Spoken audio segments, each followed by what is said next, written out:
paz do Senhor Jesus Cristo. Esta é a leitura bíblica diária da Igreja Evangélica Pentecostal do Brasil para Cristo. Eu sou a diaconisa Maria Moura. Continuaremos nossos comentários no segundo livro das Crônicas sobre o rei Josias. Vamos ler no capítulo 34, a partir do verso 22. Então Euquias e os enviados do rei foram ter com a profetisa Uda, mulher de Salum, filho de Tocate, filho de Aras, guarda das vestimentas, e habitava ela em Jerusalém, na segunda parte. E falaram-lhe a esse respeito. E ela lhes disse: Assim diz o Senhor Deus de Israel: Dizei ao homem que vos enviou a mim: Assim diz o Senhor: Eis que trarei mal sobre este lugar e sobre os seus habitantes, a saber todas as maldições que estão escritas no livro que se leu perante o rei de Judá. Porque me deixaram e queimaram incenso perante outros deuses, para me provocarem a ira, com todas as obras das suas mãos. Portanto, o meu furor se derramou sobre este lugar, e não se apagará. Porém, ao rei de Judá, que vos enviou a consultar o Senhor, assim lhes direis: Assim diz o Senhor Deus de Israel, quanto às palavras que ouviste. Porquanto o teu coração se enterneceu e te humilhaste perante Deus, ouvindo as suas palavras contra este lugar e contra os seus habitantes, e te humilhaste perante mim, e rasgaste as tuas vestes, e choraste perante mim, também eu te ouvi, diz o Senhor. Eis que te reunirei aos teus pais, e tu serás recolhido ao teu sepulcro em paz, e os teus olhos não verão todo o mal que hei de trazer sobre este lugar, sobre os habitantes. E tornaram com esta resposta ao rei. Então o rei mandou reunir todos os anciões de Judá e Jerusalém. E o rei subiu à casa do Senhor, com todos os homens de Judá, e os habitantes de Jerusalém, e os sacerdotes, os levitas e todo o povo, desde o maior até o menor. E ele leu aos ouvidos deles todas as palavras do livro da aliança que fora achada na casa do Senhor. E pôs-se o rei em pé em seu lugar, e fez aliança perante o Senhor, para seguirem ao Senhor e para guardar os seus mandamentos e os seus testemunhos, e os seus estatutos, com todo o seu coração e com toda a sua alma, cumprindo as palavras da aliança que estão escritas naquele livro. E fez com que todos quantos se achavam em Jerusalém e em Benjamim o firmassem. E os habitantes de Jerusalém fizeram conforme a aliança de Deus, o Deus de seus pais. E Josias tirou todas as abominações de todas as terras que eram dos filhos de Israel. E todos quantos se achavam em Israel, obrigou a que servissem ao Senhor seu Deus. Enquanto ele viveu, não se desviaram de seguir o Senhor, o Deus de seus pais. Como vimos anteriormente, o livro da lei de Deus é encontrado na casa de Deus. O rei Josias ordena Euquias e outros enviados para consultar o Senhor acerca das palavras do livro da lei. Na época dos reis, era comum consultarem a Deus através de seus profetas. Nesta ocasião, os enviados do rei Josias vão consultar a profetisa Uda. Quem era Uda? Uda era a esposa de Salum, um homem ilustre de família nobre, responsável pela guarda das roupas ou do templo, ou da corte real. Não é possível determinar com exatidão qual das duas opções é a correta.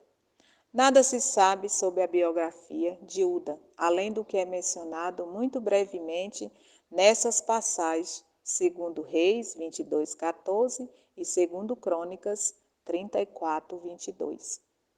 Josias havia introduzido reformas religiosas. Estava empenhado na restauração do templo. Josias, de certa forma, sabia da situação lastimável de idolatria que havia tomado o povo. Entretanto, o rei teve a real noção de quão grave era a situação quando ouviu a leitura do livro da lei encontrada no templo. A ordem de consultar o Senhor, naquele contexto, significava pedir um parecer profético sobre aquela situação. Josias decidiu consultar um profeta, pois sabia que a nação merecia ser cometida por maldições divinas. Porém, ele não sabia exatamente como essas maldições se aplicavam naquela situação específica. Para que pudesse entender perfeitamente a situação, ele precisava de uma previsão profética. É nesse contexto que Hulda é consultada. Perceba que, tal como Débora, Hulda foi procurada por aqueles homens, na ocasião enviado por Josias. Isso significa que, diferente dos homens ordenados por Deus como profetas diante do povo no Antigo Testamento, não há registros bíblicos dessas mulheres profetizando publicamente perante a nação. Essas mulheres proclamavam a mensagem divina em particular, de modo que pessoas foram até elas. Outro ponto que certamente merece destaque é o fato de Hulda ter sido a pessoa procurada, mesmo tendo grandes profetas como Jeremias e Sofonias vivendo em seu tempo. Alguns estudiosos sugerem que isso aconteceu provavelmente devido ao espaço que seu marido e talvez ela própria tinha no palácio. Na primeira parte, há duas sentenças, versículo 24. A primeira sentença consiste no aviso de que Deus traria o mal sobre aquele lugar e sobre os seus habitantes. O próprio cronista explica que o mal se refere às maldições que estão escritas no livro que se leu perante o rei de Judá. No versículo 25, o texto prossegue mostrando as acusações contra aquele povo.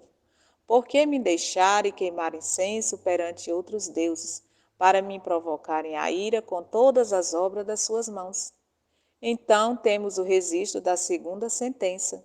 Portanto, o meu furor se derramou sobre este lugar e não se apagará. Apesar dessa predição terrível contra Jerusalém e Judá, a segunda parte da profecia oferece certo alívio ao rei Josias. Versículo 26 ao 28, trata-se de uma previsão de livramento, onde basicamente foi garantido a Josias que, devido ao seu arrependimento sincero e preocupação com a situação da nação perante os mandamentos de Deus, ele não testemunharia o juízo sobre Judá e a destruição de Jerusalém durante os seus dias, mas adiado para uma geração futura.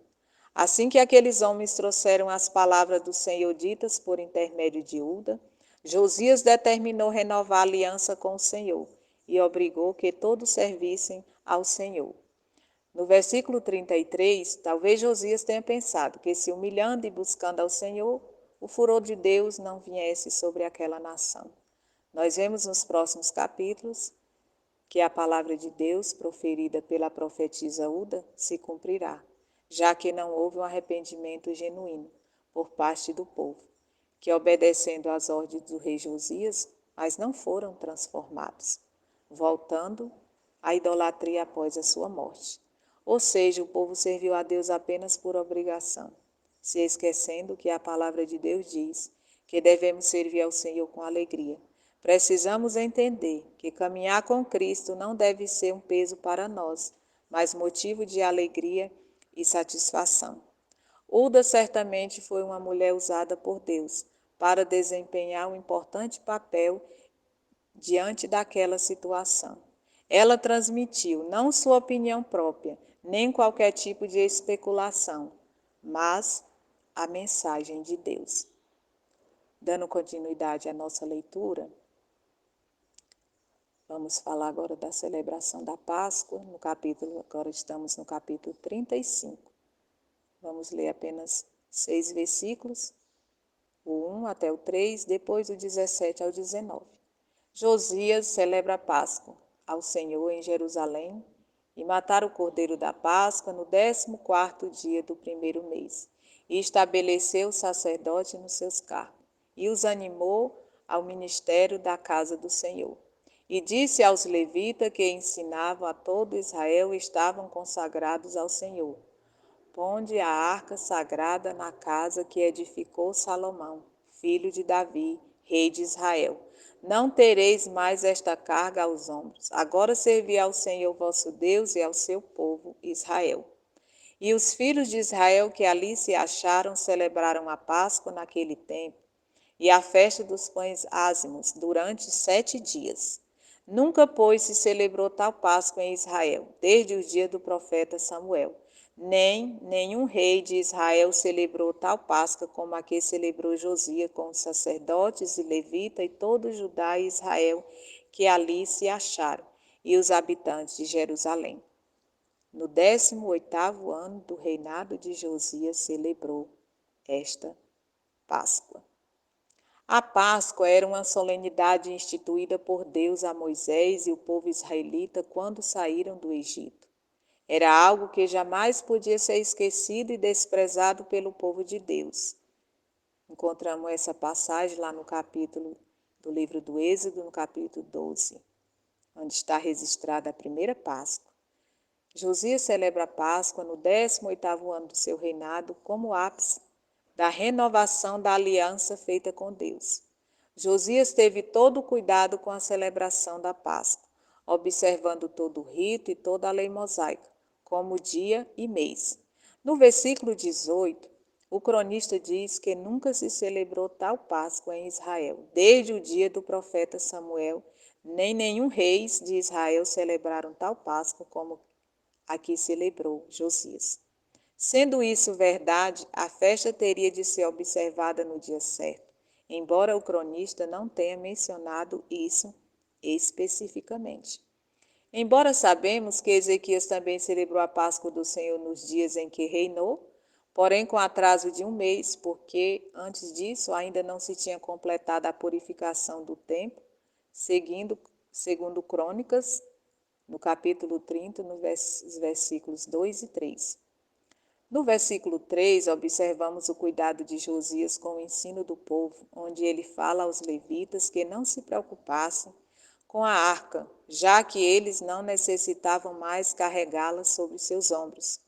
Agora o templo estava de pé, não havia mais necessidade para transportar a arca em redor. A arca foi colocada em seu lugar apropriado no Santo dos Santos. Champlin diz que é patente que a arca tenha estado fora de lugar, uma ação provável do profano e abominável rei Manassés, que contaminou o templo ao colocar ali ídolos pagãos. Agora, porém, a arca fora restaurada ao seu lugar original, ou talvez os reparos feitos por Josias no templo tenham requerido uma remoção temporária da arca. Agora os levitas precisavam servir ao Senhor e ensinar o povo acerca da Páscoa e de outros ritos e tradições antigas, visto que nos tempos da apostasia o povo havia sido criado na ignorância dessas coisas. Lá no livro de Osés, no capítulo 4 e no versículo 6, diz que o meu povo foi destruído, porque lhe faltou conhecimento. No Evangelho de João, no capítulo 5 e no versículo 39, também está escrito: examinais as Escrituras, porque vós cuidais ter nelas a vida eterna, e são elas que de mim testificam. Também está escrito no Evangelho de João: conhecereis a verdade, e a verdade vos libertará. Josias fez tudo em honra e glória a Deus, e não para a sua própria glória, pois só Deus é digno de toda a honra e de toda a glória. Josias fez tudo em cumprimento à palavra de Deus para que o povo voltasse a viver em obediência a Deus e aos seus mandamentos. Agora chega o fim do reinado de Josias, que são os últimos capítulos do versículo 20, últimos versículos aqui do 20 ao 27, que está escrito: depois de tudo isso, havendo Josias já preparado o templo, subiu Neco, rei do Egito, para guerrear contra Carquemi, junto ao Eufrates. Josias lhe saiu ao encontro. Então ele lhe mandou mensageiro, dizendo: que tenho eu contigo, rei Josias? Rei de Judá: não é contra ti que venho hoje, mas contra a casa que me faz guerra. E disse Deus que me apressasse: guarda-te de te opores a Deus que é comigo, para que ele não te destrua. Porém Josias não virou dele o seu rosto, antes se disfarçou para pelejar contra ele, e não deu ouvidos às palavras de Neco que saíra da boca de Deus. Antes veio pelejar no vale de Megido. E os flecheiros atiraram contra o rei Josias. Então o rei disse a seu servo: Tirai-me daqui, porque estou gravemente ferido. E seus servos o tiraram do carro e levaram no segundo carro que tinha e o trouxeram a Jerusalém e morreu, e o sepultaram no sepulcro de seus pais. E todo Judá e Jerusalém prantearam a Josias. E Jeremias fez uma lamentação sobre Josias, e todos os cantores e cantoras nas suas lamentações têm falado de Josias até o dia de hoje, porque as estabeleceram por estatuto em Israel. E eis que estão escritas nas lamentações. Quanto ao mais dos atos de Josias, as suas boas obras, conforme o que está escrito na lei do Senhor. E os seus atos, tanto os primeiros como os últimos, eis que estão escritos no livro dos reis de Israel e de Judá. Aqui temos um comentário de Champlin. Ele diz que a Síria vinha sendo gradualmente enfraquecida por seus inimigos e pelos fins de 609 a.C., os assírios haviam perdido a maior parte do seu vasto império. Nínive havia caído em 612 a.C., diante dos babilônios. Portanto, os assírios tinham concentrado suas forças em redor de Arã e Carquemis, no alto rio Eufrates. O Egito, temendo mais a Babilônia do que a Síria, resolveu ajudar a esta última e entrou em favor dos assírios na batalha de Carquemis. Josias de Judá, por outra parte, favorece a Babilônia, e assim, estupidamente, envolveu-se em uma briga que não lhe pertencia. Como diz a palavra de Deus em Provérbios 26 e 17, o que passando se mete em questão a lei é como aquele que toma um cão pelas orelhas. Josias tentou interceptar as forças egípcias que avançavam através da Palestina. O faraó Neco, rei do Egito, era o comandante e tentou convencer Josias a sair do caminho e não se envolver na guerra. No versículo 21, vemos o esforço de Neco para impedir que Josias entrasse na batalha, mas Josias não lhe deu ouvidos, disfarçou-se conforme sucedeu com Acabe e deu prosseguimento à sua intervenção. Os flecheiros atiraram no rei Josias e o acertaram. A morte de Josias foi agudamente sentida, tanto em Judá como entre os povos sobreviventes do cativeiro, assim no norte, que lamentaram com sinceridade a perda.